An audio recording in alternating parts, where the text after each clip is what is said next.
पति कमाए आधा, बीवी कमाए ज्यादा। कहानी है मीरा की, जो खूब पैसे कमाया करती थी। उसकी शादी राजू से होती है, जो कमाई में एवरेज था। शादी लव मैरिज थी। शादी के बाद मीरा अपने मायके जाती है, जहां उसकी सहेलियां और भाभी के साथ माँ सभी उसका इंतजार करते हैं। माँ माँ माँ, तुम लोग तो सोच भी नहीं सकते कि मैं कितनी लकी हूँ। अरे सास से लेकर देवर, ननद और ये सब मुझे सर आंखों पर बिठा कर रखते हैं। मैं तो रानी बनकर रहती हूँ, रानी। एक माँ के लिए इससे अच्छा क्या होगा कि उसकी बेटी ससुराल में खुश है। वैसे बेटा तुम बहुत खुश रहो, हमारी तो यही दुआ है। तभी भाभी कहती है, मैं आपके लिए चाय लाती हूँ मीरा। वैसे आप बहुत अच्छी लग रही हो शादी के बाद। हाँ, और ये देखिए, ये हार मैंने खरीदा है इस बार की सैलरी से। और आपको पता है, अगले महीने तो मैं कार खरीद रही हूँ। फिर तो मैं कार से ही आया जाया करूंगी। बहुत ही मेहनत से पढ़ाया लिखाया है तुझे। आज तेरे अंदर जो कॉन्फिडेंस है ना, वो देखकर बहुत अच्छा लगा बेटी। पर पैसे को ख्याल से खर्च किया करना। तेरी शुरू से आदत है खर्च ज्यादा करने की। हाँ तो ठीक है ना, वैसे भी सारी जिंदगी कौन मजे करता है। एक बार बच्चा हो जाए तो जिम्मेदारी तले दबी रहेगी हमारी बेटी। वो बात भी सही है भाई। ठीक है बेटा, पति के पैसे जमा कर और अपने उड़ा। मजे कर मेरी बच्ची, खुश रह। मीरा के लिए ससुराल तो सच्ची किसी गेंदा फूल की तरह ही था। हर कोई बड़े ही प्यार से रहता। मीरा मायके से ससुराल आ जाती है, जहाँ ननद कहती है, ना भाभी ना, आप क्यों रोटी बना रही हो? आप तो काम करिए अपने ऑफिस का। माँ बता रही थी कि बहुत काम होता है, मैं बनाती हूँ ना रोटी। हाय रे, जैसे फिल्मों में दिखाते थे, मेरी ननद तो बिल्कुल वैसी नहीं है। मैं तो धन्य हूँ, धन्य। हे माँ, न जाने कौन से मोती दान किए होंगे। ये सारे लोग कितने अच्छे हैं। मीरा ननद को रोटी बनाने दे देती है और खुद कमरे में बैठी होती है कि सास हाथ में दूध का ग्लास लेकर आ जाती है। बहू, ये दूध पी ले, थक जाती होगी ना काम कर करके, क्यों? बहू को लगता है साक्षात माँ दुर्गा हाथ में दूध का ग्लास लेकर आ गई है। तो सास को बहू धन की देवी लक्ष्मी से कम नहीं लगती। माँ जी, ये आप क्या कर रही हैं? क्यों मेरे सर पर पाप चढ़ा रही हैं? अरे मेरी जिम्मेदारी है ना कि मैं आपका ख्याल रखूं, तो आप मेरे लिए दूध ला रही है। ये ठीक नहीं लगता माँ जी। लेकिन सास, अरे जिसके दिमाग में कोई और ही खिचड़ी पक रही होती है, वो बहू से कहती है, देख बहू, वो जमाने गए और ना ही मैं वो पिछड़े जमाने की सास हूँ जो बहू और बेटे में फर्क करूं। मेरे लिए तो बहू नहीं, बेटी है, बेटी। बहू को तो समझ में ही नहीं आता कि ये क्या हो रहा है। अरे सास तो बहू के गले में चाकू लेकर बैठा करती है, लेकिन ये तो बहू के साथ ऐसे है जैसे कि बहू का कोई कर्जा लेकर बैठी हो।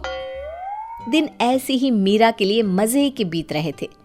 सास क्या, देवर क्या, ननद, ससुर, हर कोई उसे ऐसे फील कराता जैसे वही है जो है नहीं।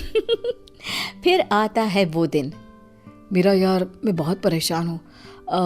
तुम प्लीज़ कुछ देर के लिए मुझे अकेला छोड़ दो। नहीं नहीं, ऐसा मत बोलिए। आपने मुझे इतना अच्छा परिवार दिया है और मैं आपको अकेला छोड़ दूँ, ये तो मैं सोच भी नहीं सकती। पति समझ जाता है कि भाई निशाना सही लगा है। मीरा, मैं बहुत परेशान हूँ, कुछ देर अकेला छोड़ दो ना, ठीक हो जाऊंगा, प्लीज़ जाओ। लेकिन मीरा की भी जिद थी कि वो पति के साथ ही रहेगी। अरे जाओ ना यार, क्या है, क्यों परेशान कर रही हो बार बार साथ रहने की जिद करके। मीरा को भी गुस्सा आ जाता है। वैसे भी पूरा परिवार शादी के बाद से ही उसे इतना पैम्पर कर रहा था कि उसे तो अब तेज आवाज में बात सुनने की आदत ही नहीं रही थी। ठीक है, मैं परेशान नहीं करूंगी, जा रही हूं, रहो अकेले। ये क्या, पति की तो सारी गेम ही खराब हो रही थी। अरे रुको रुको, मतलब इतना फोर्स कर रही हो तो बता देता हूँ। वो क्या है ना, मेरी नौकरी का कोई भरोसा नहीं है, सोच रहा हूँ बिजनेस कर लूँ। दूसरे लोगों की तरह ससुराल से पैसे लेना अच्छा नहीं लगता, क्या करूं? मीरा जो पूरी इमोशनल होती है, अरे ससुराल से क्यों लेना, मैं हूं ना, करो ना बिजनेस जो भी करना चाहते हो। तभी ननद रोते हुए भाई के पास आती है। अरे बहन क्या हुआ? भाई, मुझे ना आरव से प्यार है, लेकिन उसे तो हाई फाई लड़कियां पसंद है। भाई मुझे पैसे चाहिए। मीरा के लिए ये सब कुछ नया था। अरे जिस लड़की के पिता ने या माता ने उसे कभी ये नहीं जाहिर होने दिया कि पैसे की क्या कीमत होती है, उसे पैसे के लिए रोते लोगों को देखकर अजीब ही लगता है। क्या है यार, पैसे के लिए क्या रोना, वो तो इतने हैं मेरे पास, ले लो। सच्ची भाभी? सच? तुम मुझे पैसा दोगी मेरे बिजनेस के लिए? अरे हाँ हाँ जरूर दूंगी, क्यों नहीं दूंगी, तुम सब मेरा इतना ख्याल जो रखते हो। तभी ननद भी बोल पड़ती है। और भाभी, मुझे भी पैसे देंगी आप? हाँ, तुम तो मेरे हाथ से बेलन छीन लेती थी रोटी बनाने के लिए, आज के ज़माने में कौन करता है, मैं ज़रूर दूंगी तुम्हें पैसे। तभी वहाँ सास आ जाती है। अरे बहू, सोच रही हूँ कि ऊपर का पोर्शन बनवा लूँ, पर पैसे नहीं है। कम से कम 2 पोर्शन का मकान होगा तो किराया आएगा, लेकिन क्या करूँ, पैसे नहीं है। माँ जी कैसी बात कर रही हैं, मेरे पास सोने के गहने हैं ना, उसे लोन में रखकर मकान बनवा लेते हैं। आप लोग मेरे लिए कितना सोचते हैं, आप तो मेरे लिए कमरे में चाय लेकर आती हैं।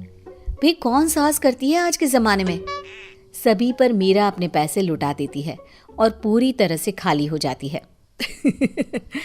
मेरा मज़ा आ गया। अब तक दोस्तों से काम मांगता था, आज वो मुझसे काम मांग रहे हैं। लेकिन मैं क्या बताऊं, मेरी तो नौकरी ही छूट गई, मेरी कंपनी बंद हो गई है, अब मैं क्या करूं। हैं? क्या? अगले महीने से पैसे नहीं आएंगे? क्यों भाभी, अगले महीने तो मुझे गोवा के लिए पैसे चाहिए थे। अरे यार, घर कैसे चलेगा? खैर, कर भी क्या सकती थी मीरा, जब तक नौकरी नहीं मिल जाती घर पर ही रहती है। मीरा, तूने तो पैसे देने ही बंद कर दिए हैं और मैंने मकान बनवाने का काम शुरू भी कर दिया। अब देख, आज ना एक लेबर नहीं आई है, तो क्यों ना तू उसकी जगह काम कर ले, पैसे भी बच जाएंगे।